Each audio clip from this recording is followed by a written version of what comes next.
Agradezco de inicio ya, en primera su permanencia, ¿verdad? Permanencia voluntaria, ahora sí que los finalistas.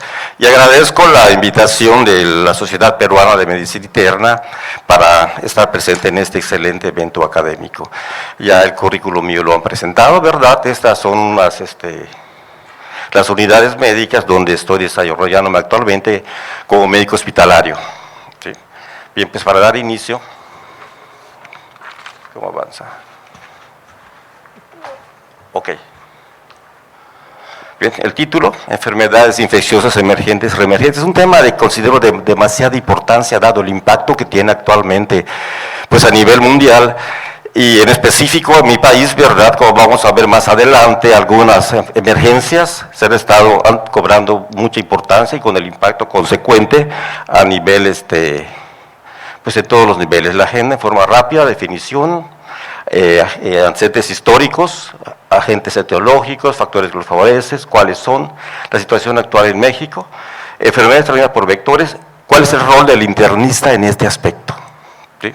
Por definición, las propuestas por la OMS, básicamente en cuanto a enfermedades emergentes, son aquellas que se describen por primera vez, son nuevas o aparecen en zonas donde previamente no existían, aquellas que incrementan su gravedad alcanzando grados de epidemia, cambian a nuevo sus tipos de transmisión, aumenta su carácter infeccioso y o se pueden convertir en una amenaza y con dificultad para combatirlas. Considérense en tanto padecimientos relacionados a nuevos agentes como también enfermedades con factores causales ya conocidos previamente, pero que recientemente han adquirido un carácter epidémico. ¿Sí? En cuanto a las enfermedades reemergentes, que son aquellas que supuestamente ya han sido controladas previamente, pero por algunos factores han estado desarrollándose nuevamente, que impactan en forma negativa en la salud pública del sitio donde se estén generando. Constituyen, como comentábamos, un problema de salud en el mundo, debido a que en algunos casos son prácticamente en rangos catastróficos, ¿sí? Y evidentemente impactan en el punto de vista económico. La emergencia no es un problema nuevo de salud. Ahorita vamos a ver más adelante cómo en siglos pasados impactó en Europa de forma importante. La aparición de estas enfermedades infecciosas previamente se vinculaba a la movilidad y a la globalización, mundialización como se llamaba previamente. Un descenso y en la actualidad vamos a ver más adelante cómo esta globalización, cómo esta movilización o gentrificación va cambiando y va impactando y va desarrollando cada vez o siendo un factor condicionante para la aparición de estas enfermedades. Como comentaba, no hay más que recordar históricamente, ¿verdad?, las epidemias, la peste negra en el siglo XIV con una letalidad del 30%, viruela en el siglo XVII con letalidad del 10%, se comenta de 20 millones de defunciones en España por la gripe española en 1918, América estuvimos exentos, ¿verdad?, debido a la, en su momento, movilización, globalización, llámese conquista española. No se tiene certeza de las defunciones, pero históricamente se comenta que prácticamente diezmó la población en América las epidemias tanto de viruela como de sarampión. Pues empezaron a estadificarse, a identificarse ambos problemas en 1960, pero fue hasta 1990 en que empezaron a desarrollarse políticas de salud pública. ¿Sí? Los agentes involucrados son amplios, principalmente virus, bacterias, protozoarios, como vamos a ver más adelante. ¿Sí? En las últimas 3 décadas se han identificado una serie importante de estos agentes etiológicos, ¿sí?, destacando virus, bacterias, riquecias, hongos, protozoarios. De estos destaca que el 61% son de transmisión de tipo zoonótico. Acá vemos este gráfico en el que observamos que el 40% son de etiología viral, seguidos de un 35% de etiología bacteriana. De los principales, para ir un poquito rápido por la cuestión de tiempo, ¿verdad?, destaca, y es un problema importante, por lo menos en México, el repunte que ha estado viendo de tuberculosis. Esto generado en gran parte por algunos factores. En gran medida, por política de salud, ¿verdad?, que en algún momento dejó de haber los medicamentos producirse básicamente, ¿verdad?, el tratamiento, y en otras por la suspensión del mismo, y en otro factor importante fue la presencia de enfermedades por HIV, que fue lo que prácticamente reinició o hizo que revergiera este tipo de problemas. Cólera, y en cuanto a las patologías virales tenemos dengue, zika, chikungunya, influenza, COVID-19, la pandemia que prácticamente marcó nuestra generación, sarampión, que es un problema de salud actual en el norte de América, en México, en una cantidad importante, como vamos a verlo más adelante.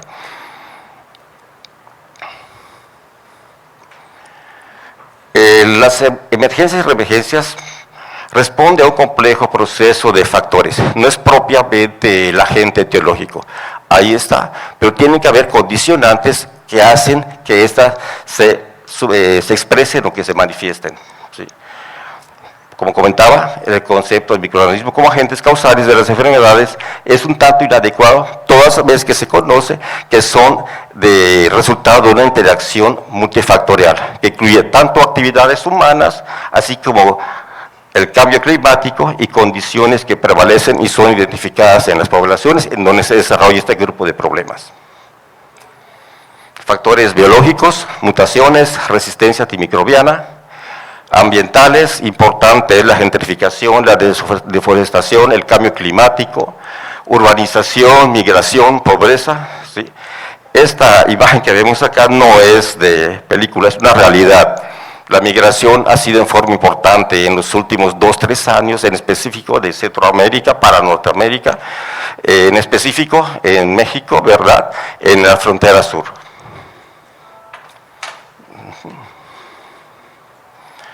Uno de los factores importantes es justamente la evolución, la mutación y la adaptación microbiana, derivada en gran parte del mal uso y el excesivo uso de agentes antibióticos antimicrobianos. El cambio climático, en su momento fue una enfermedad emergente, la infección por el virus HIV, ¿verdad? Eso derivado, como comentábamos, de cambios del comportamiento humano, la toxicodependencia, que favorecieron la aparición y la difusión de este problema. En su momento, enfermedad emergente, y en la actualidad prácticamente un problema endémico. Otro factor se considera las enfermedades transmitidas por alimentos. Se sabe que aproximadamente el 70% de las diarreas se desarrolla justamente por intoxicaciones alimentarias, ya sea por las toxinas o por los microorganismos que contaminan los alimentos. Esto es lo que un día a día en la Ciudad de México, ¿verdad?, y en muchas poblaciones. Es un tanto controversial, ¿verdad?, y contradictorio el avance en la medicina, los trasplantes que conllevan al uso de inmunosupresores en forma crónica, el uso de medicamentos antibióticos que favorecen justamente la resistencia antimicrobiana. Un ejemplo de nuestro quehacer diario hospitalario, ¿verdad?, el uso de accesos vasculares, catéteres urinarios, y más adelante voy a presentarles un cuadro en el que pues no son enfermedades reemergentes ni emergentes, pero sí es un problema de salud importante que generamos a nivel hospitalario en nuestra práctica diaria.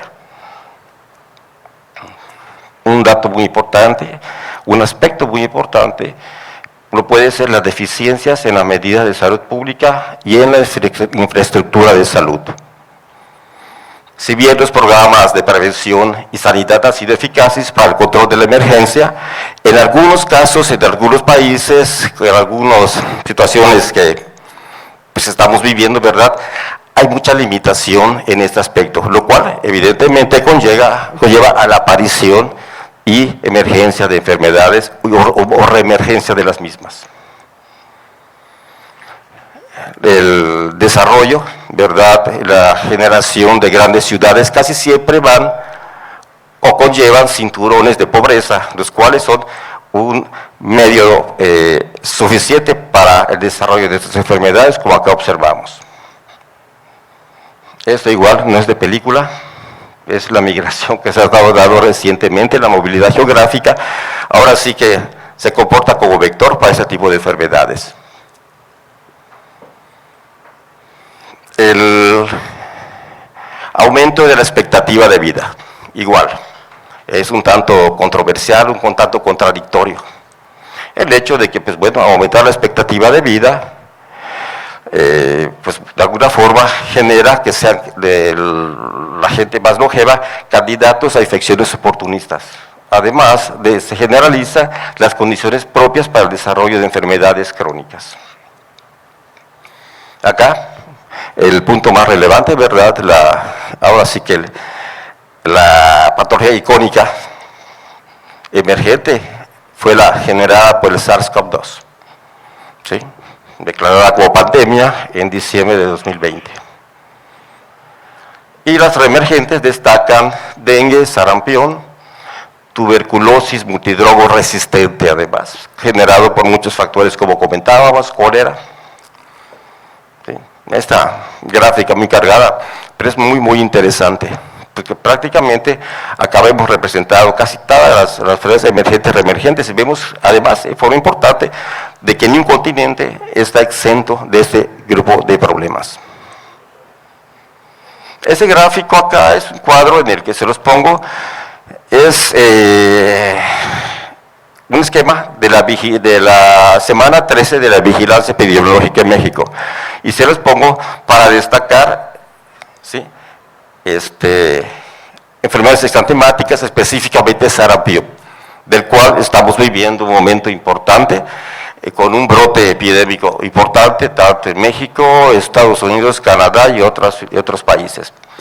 Vamos a abundar un poquito en esto, ¿verdad?, por la importancia que representa. Sabemos que sarampión es una enfermedad antigua, sus primeras descripciones fueron en el siglo X, llega a América en 1500, antes de la vacunación habían 30 millones de casos anuales, con más de 2 millones de mortalidad. Los doctores Enders y Peebles empiezan su investigación, empiezan a investigar el virus, al cual describe como morbillivirus parmoxidae. Existen 24 genotipos, del cual el que está circulando actualmente es el D3B8. En el 1963 se inicia la vacunación con una sola dosis, y es en el 89 cuando se aprueba el esquema de 2 dosis. Aparentemente fue declarado fuera de sarampión las Américas en 1916, sin embargo vemos como en 2022 tuvimos un brote en Brasil, en Venezuela en 2023, Estados Unidos no está exento, desafortunadamente la población norteamericana pues no ha estado vacunada. Sí, vemos como incremento significativo, con 285 casos en 2024, abril en el primer trimestre de 2026 ya tenemos 1023 casos. Han estado con medidas de control, sin embargo, pues ahora sí que falta observar cómo se va a desarrollar en el siguiente año. Un factor de riesgo muy importante, ¿sí?, la población antivacunas, históricamente siempre ha habido. ¿Cuáles son los factores de riesgo para desarrollar sarampión?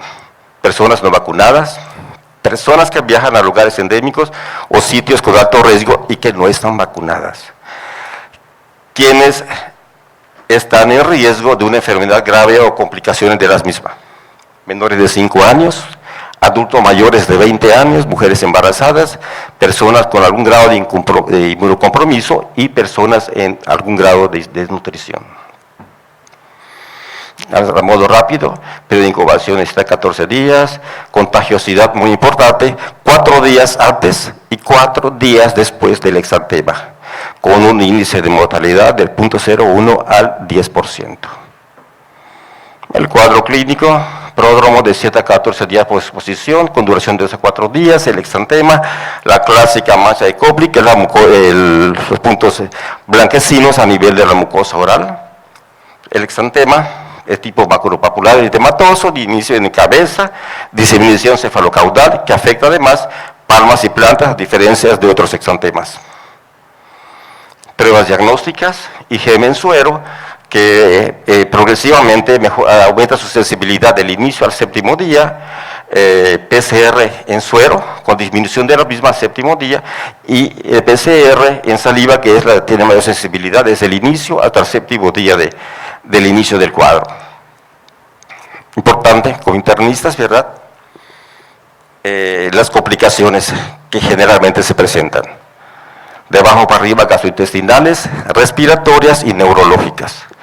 De las gastrointestinales destaca diarrea con 8 a 25% de los casos, hepatitis que se presenta aproximadamente en 3 a 10% de los casos, generalmente en pacientes con casos graves, y colitis ulcerativa en pacientes que viven con enfermedad por HIV y que se presenta en 1 a 4% de los casos.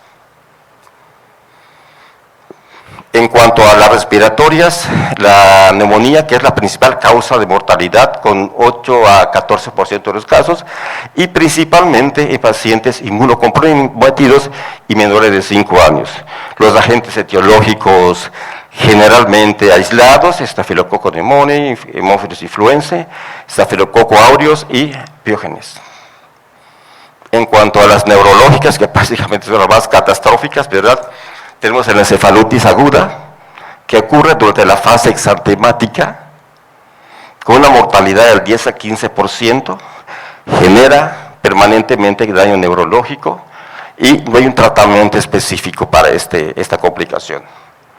Para la encefalomielitis aguda diseminada, ocurre durante el segundo a 30 días posterior a la infección, con una mortalidad del 25%, deja secuelas como síntomas motores y sensitivos. El esteroide es como el tratamiento de elección sin la certeza de mejora. La encefalitis por cuerpos de inclusión, que ocurre posterior a un año de la infección, con incidencia de 0.5 a 4 por cada 10.000 casos, mortalidad alta del 75% y con secuelas en daño neurológico en la mayoría de los afectados. No hay un tratamiento específico para este problema. La más grave era la parencefalitis esclerosante subaguda, afortunadamente con una baja incidencia, progresiva, fatal, y se presenta de 7 a 10 años posteriores al cuadro inicial, con mortalidad al 100%, fatal. El tratamiento inicialmente es sintomático, antipiréticos, hidratación. El tratamiento de infecciones bacterianas, obviamente documentadas y con germen aislado para hacer el abordaje terapéutico antimicrobiano de forma específica y dirigida. No está recomendada la profilaxis antimicrobiana. Vitamina A no erradica el virus, favorece o puede favorecer el sistema inmune, tiene mayor evidencia en menores de 5 años, en el adulto el beneficio no es totalmente claro. Sí es recomendable aplicarlo en pacientes inmunocomprometidos, embarazadas y con desnutrición. La dosis de 200.000 unidades por día en 2 días consecutivos. Antivirales, la eficacia es variable, no hay estudios clínicos concretos o suficientes como para probarlos. Sin embargo, las recomendaciones es para pacientes con neumonía con sarampión y con asistencia ventilatoria mecánica. El último estudio publicado es un estudio que involucraron 6 pacientes, de los cuales uno falleció, uno tenía enfermedad por HIV. Sí hubo resolución del cuadro, no probablemente atribuible al antiviral, pero hubo respuesta. Y el detalle es que el grado de toxicidad que tiene este antiviral. La vacunación en la edad infantil y en la edad adulta, ¿a quién vamos a vacunar? ¿Y cómo vamos a vacunarlos? Un esquema de 2 dosis con separación de 4 semanas de cada una. En adultos se aplica en adultos sin evidencia de vacunación. En México actualmente está vacunando al personal de la salud aún con esquema completo previamente documentado. Pacientes que tienen contacto frecuente con formas inmunocomprometidas, pacientes que viven con enfermedad por HIV. Personas, como comentaba, que viven con HIV con más de un año y que tienen más de 200 CD4. Importante es que está contraindicada la vacunación en personas con HIV que tienen menos de 200 CD4. pacientes con neoplasia, ¿sí? Evitar la vacunación en aquellos que tienen quimioterapia y o bien puede aplicarse la vacuna después de 3 meses de la última sesión. En pacientes con trasplante de células madre se puede aplicar la vacunación 2 años después del trasplante y en ausencia de datos de rechazo al trasplante. Donadores por lo menos 4 semanas antes del trasplante. En trasplante de órgano sólido, si hay evidencia de un esquema completo, no vacunar, y en ausencia de vacunación previa, aplicar una dosis 4 semanas previas a la donación de trasplante. Una de las condiciones porque el rechazo a las vacunas es justamente eso, los efectos adversos, que realmente son transitorios, artralgias, fiebre, eritema, crisis convulsiva, trombocitopenia, anafilaxis, totalmente bajo el índice de presentación. En este apartado tenemos que el sarampión es una enfermedad 100% prevenible, no es exclusiva de niños como originalmente se conceptualizaba, ¿verdad? Ha ido cambiando la presentación derivado de la falta de vacunación en gran parte. Importante es, en intervención en la consulta que tenemos, indagar sobre la vacunación que muchas veces dejamos de hacerlo. Es un esquema, pero vemos que ningún continente está exento actualmente de sarampión. En México, en el 2025, fueron casi 5,000 casos, en Canadá 5,000 y en Estados Unidos más de 1,600, como comentábamos. La distribución actualmente en la Ciudad de México, esto es el sureste, y la parte norte rojo, que es donde están principalmente los brotes actualmente. La misma distribución, ¿sí? Va sobre lo mismo. Y son 32 estados, y acá vemos la cantidad de casos confirmados, como mencionamos hace un momento, en 2025. Este cuadrito es muy interesante, de verdad, y creo que demasiado importante, es para la educación a la población, incluso al personal de salud. Yo creo que debe estar todo centro hospitalario y todo sitio donde se presta atención a la salud, como para la educación de la población, incluso para el personal de salud, para saber identificar los datos y todo lo concerniente, ¿verdad? Otro problema importante saliendo de sarampión es la tuberculosis multidrogo resistente, como comentábamos hace un rato, con un impacto importante. Otro es la infección periodontal borrosa, la infección por HIV, enfermedades emergentes. Otro punto importante es la enfermedad. Acá les comentaba, no se logra ver bien, no es una enfermedad emergente o reemergente como tal, sino un problema que generamos en la atención hospitalaria. Acá una cantidad importante de infecciones nosocomiales, ¿sí? Que realmente son cifras no tanto reales, porque pues bueno, muchas veces no se reportan y como que las estadísticas no son las reales. Acá infección de tracto urinario, por lo mismo, ¿verdad?, asociada al uso de catéteres urinarios mal manejados. COVID sigue vigente todavía, como comentábamos hace un momento. La variante circulante es la NB.1.8.1 y acá la mortalidad de 2025 de 225 defunciones, con más de casi 7,000 casos reportados. Y acá estamos viendo igual la influenza, que también está.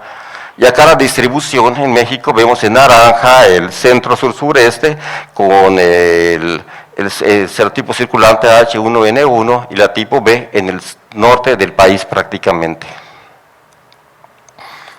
Enfermedades transmitidas por vector, este amiguito, el famoso mosco Aedes aegypti, ¿verdad?, y su área de confort para sobrevivir y para desarrollarse. El dengue en México empezó en la década de los 70 aproximadamente. Hubo sus repuntes, baja, y pues bueno, el periodo ha habido cambios en su presentación, por lo comentado previamente, la adaptación del vector, así como los cambios climáticos. ¿Sí? Los serotipos circulantes, y como comentaba, es interesante ver, vemos en la parte de abajo, el centro sur-sureste, y en la parte norte, son climas totalmente diferentes. En la parte sur-sureste es un clima tropical y es propicio para el desarrollo del vector. Curiosamente, cuando está como emergencia el dengue, en México inicia en las partes cálidas, en las partes tropicales. Por alguna circunstancia, adaptación, cambios climáticos, cambios ecológicos, ahora curiosamente vemos en rojo las áreas de mayor incidencia justamente están en el norte, es un clima seco y un clima frío. No es propicio para, sin embargo, el vector ahí está desarrollándose. Reporte de dengue, Zika, que es el mismo vector, vamos a presentar su cuadrito más adelante en relación al cuadro clínico, ¿verdad? Comparativo. Y Zika, que es el mismo vector, el Aedes aegypti, prácticamente está en erradicación. 2025 fueron 2 casos únicamente documentados. Este cuadro es interesante, donde vemos los virus, los serotipos circulantes, el mismo agente Aedes aegypti, el periodo de incubación, que es más o menos es el mismo de 4 hasta 12 días, el inicio del cuadro clínico. Esto es muy importante, el tipo de fiebre que se presenta en dengue y chikungunya es alta, a diferencia del Zika. Las manifestaciones osteoarticulares, osteomusculares, con dolor ocular, mialgias intensas en dengue, muy intensas e incapacitantes de chikungunya, como pues igualmente en forma coloquial le llamaban enfermedad quebrantahuesos, justamente por eso, por el dolor intenso y la secuela que deja en forma de artritis crónica o fatiga prolongada. Las manifestaciones hemorrágicas, básicamente en dengue, manifestadas por petequias, sangrado. Las complicaciones, acá de estas 3, la que cobra no importancia en relación a la vigilancia que se debe tener justamente es el dengue, porque se puede llegar a un estado de choque derivado de extravasación, sangrado severo. Entonces como que nos toca como internistas más vigilar, porque nos toca la atención tanto en un servicio de urgencias, terapia intensiva o a nivel de medicina interna. ¿Sí? El diagnóstico, con las pruebas que comentamos hace un rato, y el tratamiento, pues básicamente es sintomático. Básicamente hidratación y vigilancia, ¿verdad?, de la evolución que va teniendo el paciente. ¿Cuál es el rol del médico internista? Detección temprana, iniciar las medidas de aislamiento tanto del paciente como de la población en general, el requerimiento de los estudios diagnósticos pertinentes, ser el líder, liderar, ¿verdad?, la coordinación entre la salud pública e infectología y el manejo, sobre todo el manejo integral del paciente en cuanto se requiere. En México los sistemas de vigilancia, tenemos el Sistema Nacional de Vigilancia Epidemiológica, la Dirección General de Epidemiología, el Instituto Nacional de Referencia Epidemiológica, que están apoyados en el fortalecimiento y vigilancia genómica, ¿verdad? Importante la notificación oportuna y uso de alertas tempranas, que como comentaba hace un momento, muchas veces no se lleva efecto y de ahí esto deriva que las estadísticas muchas veces no son reales. Herramientas actuales, inteligencia artificial, modelos predictivos, secuenciación hegemónica, a fin de determinar la severidad de las cepas, de los serotipos o de las variantes circulantes. Vigilancia ambiental. ¿Sí? Establecimiento de estrategias, fortalecimiento de la vacunación, educación sanitaria, sobre todo a la población en general, control vectorial, saneamiento, vigilancia epidemiológica, fortalecimiento, como comentamos, de vacunación, comunicación de riesgo y educación. Importante es educación a la población, que muchas veces, bueno, como comentaba el doctor hace un momento, tenemos 15 minutos para ver un paciente y como que dedicarle unos 5 o 20 más para la educación es poco complicado, pero hay que buscarse la forma para hacerlo. Barreras y retos, un detalle muy importante son los recursos cada vez más limitados, que conlleva falta de pruebas especializadas, en consecuencia capacitación insuficiente y desigualdad en la cobertura sanitaria. Ya para terminar, conclusiones, ¿verdad? Este grupo de enfermedades es un tema de especial atención a nivel mundial, por su importancia e influencia en la salud pública, que cada día va en ascenso. La población seguirá creciendo, la gente seguirá viajando y los microorganismos seguirán experimentando mutaciones. Es necesario la generación y actualización, ¿verdad?, de políticas claras a nivel gubernamental. En conclusión, ya las enfermedades emergentes y reemergentes representan una amenaza global. La preparación y respuesta rápida son esenciales. La cooperación internacional fortalece evidentemente la vigilancia y la educación sanitaria, evidentemente, previene la expansión de brotes. Pues, con eso concluimos, espero que les haya servido, ¿verdad? Y de nuevo agradezco a los finalistas. Muchas gracias. Gracias, doctor Jiménez, por su brillante exposición. Muchísimas gracias.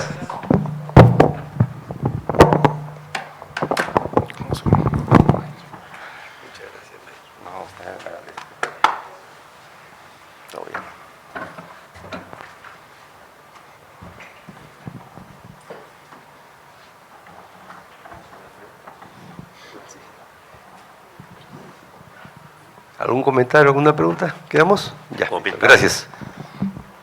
¿No? Pues bueno, muchas gracias.